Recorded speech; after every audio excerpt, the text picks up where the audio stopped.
you know why? Let's get rid of David Tennant. Let's just get rid of him straight away. David's dead.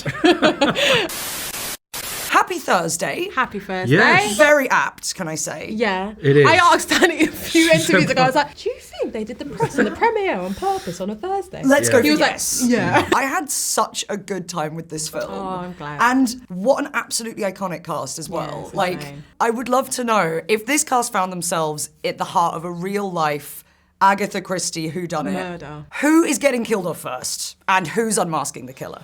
Within the cast, who's getting Within killed off all of first? you guys. What are you looking at me for? Let's get rid of David Tennant. Let's just get rid of him straight away. So someone's bumped off David Tennant. Yeah. And who would David's- solve that? David's dead. That's going in the edit. Yeah. David's dead. I feel terrible saying that. David's it's such a horrible lovely man. because he's a great guy. Yeah. That's why he had to go. No, I've heard he's not going to the red carpet tonight. That's so Oh, is he not? very suspicious.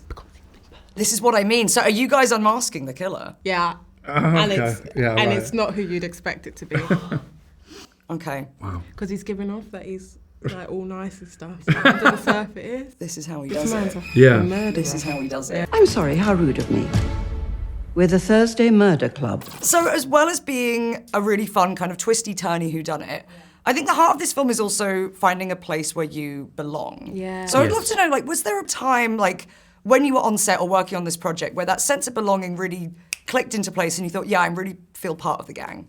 Yeah. I felt that honestly from the word go, you know, even in the rehearsals, because Chris Columbus, our amazing director, just made it feel so welcoming and such a sort of communal spirit with everyone. And then, like we've mentioned, the amazing, iconic lead actors, they didn't have any ego or anything like that. They just made us feel at home straight away.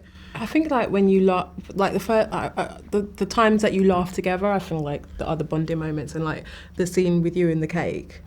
Yes, that was early on in the thing. Yeah, and Was that quite early? It was in quite the early. film? I think that was my first big That was- scene. There. Yeah, and like I remember you eating the cake and all of us just like at separate moments, just like keeling over laughing, and that was a moment where we were like, oh, okay, this is good. Like we found our rhythm as people, and that continued. Would you like to be investigating the murder?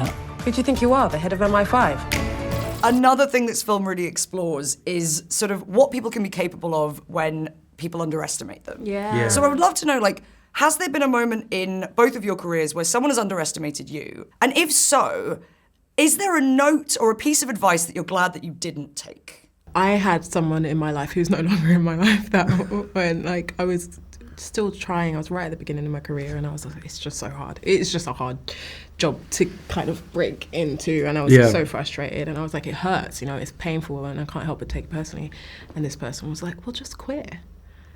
And I was like, Oh no. and I did not take that advice, and I'm so glad. And here we are. And here we are. But like, I think that was a moment of like, no, this pain and stuff is something to be worked with, not avoided. But I did not listen, thank goodness. It's just something you're passionate about. Do not quit. Just find your way around it. There's always a way around it. Yeah, I could think of a couple of roles that I was actually been offered, but was quite intimidated about doing them. Do you know what I mean? Like sometimes you get this sort of sense of, I haven't got it in me to. How do I do that? You know what I Are mean? there any roles that sort of come to mind?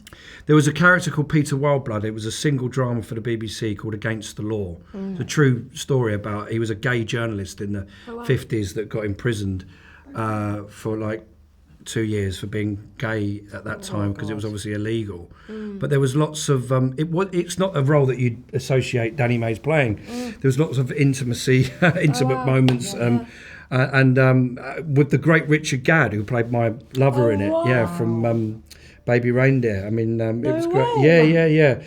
I first got introduced to him and he said, because he comes from a stand-up comedian background, doesn't he? I said, you'd have to be to get in bed with me. Anyway, but saying that, I got offered it, and I was like, I don't know if I can do this, you know. And it was my wife, Lou. She says, you haven't said yes to this, have you? And she said, you're scared. I said, I'm terrified. She said, that's exactly the reason you should do it. That's good And to this advice. day, it's one of the performances I'm most proud of. Wow. But do you know what I mean? They're those characters that you think, you know, it's like looking up at Everest. You think, how am I going to do this? But like it's that mantra of like feel the fear and just do it anyway. Yeah. This shouldn't be happening to me. You broke the law. Wild blood.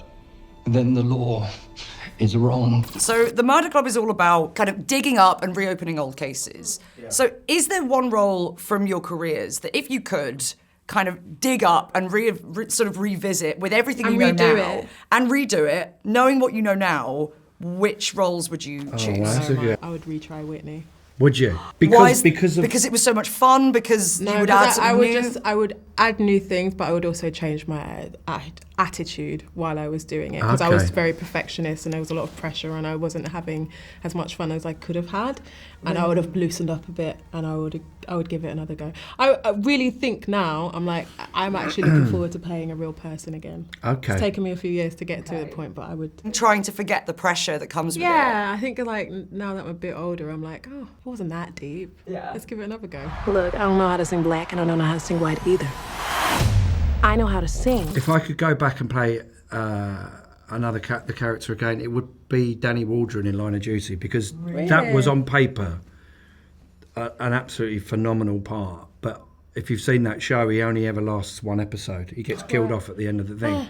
So I was introduced as the new lead, and then we pulled the rug. And so when I went into the audition, I was like, I didn't know, does he make it? He went, I'm so sorry, Danny, this is what we're doing this year.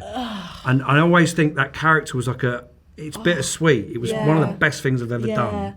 But part of me is like, imagine what that character would have done over the course of a whole series. So you would want to revisit it and kind of actually just I kind of just scribble want that more out. episodes, Yeah. you know what But I did they mean? do it to like freak out the audience? That was the gimmick in that show. They would kill characters anyone. off. Big and Game of Thrones style. Yeah. very much like that, yeah. Don't try playing the big man. We both know you're not up to it. Such amazing answers. Thank you so much. Great questions. Yeah. Thank you so much. I think that's all the time we have, and I want to just sit here all day let's have a and chat. keep chatting. Also, have you guys had the themed cookies? There's cookies. Yeah. Oh no. Okay, there's one in my bag, and I don't have my bag. I promise that wasn't. Oh bag no. cookie. Sorry, just for me then.